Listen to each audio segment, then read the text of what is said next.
পতনের দ্বারপ্রান্তে অবৈধ রাষ্ট্র ইসরায়েল, আর জাহানবাদী দুঃশাসন ও প্রতিরোধের মুখে প্রাণ ভয়ে পালাচ্ছে নাগরিকরা। কিয়ামতের প্রহর গুনছে তেল আবিব। শান্তির নামে ট্রাম্পের $বিলিয়ন চাঁদাবাজি, গাজা পুনর্গঠনের আড়ালে নগ্ন বাণিজ্য, বিশ্ব নেতাদের উপর দমনের ছাপ লাগানোর গোপন নথি ফাঁস। নোবেল না পেয়ে উন্মত্ত ট্রাম্পের সাম্রাজ্যবাদী দম্ভ, আর বিশ্ব শান্তিকে তুচ্ছ করে গ্রিনল্যান্ড দখলের হুঙ্কার ও ইউরোপীয় মিত্রদের উপর মার্কিন ব্ল্যাকমেল।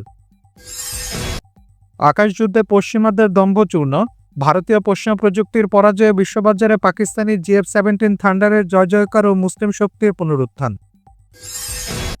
কাবুলে রক্তাক্ত বিস্ফোরণ ও কূটনৈতিক নিরাপত্তাহীনতা, মার্কিন আগ্রাসন ও অস্থিতিশীলতার বিষক্রিয়া আবারও জ্বলছে আফগানিস্তানের মাটি।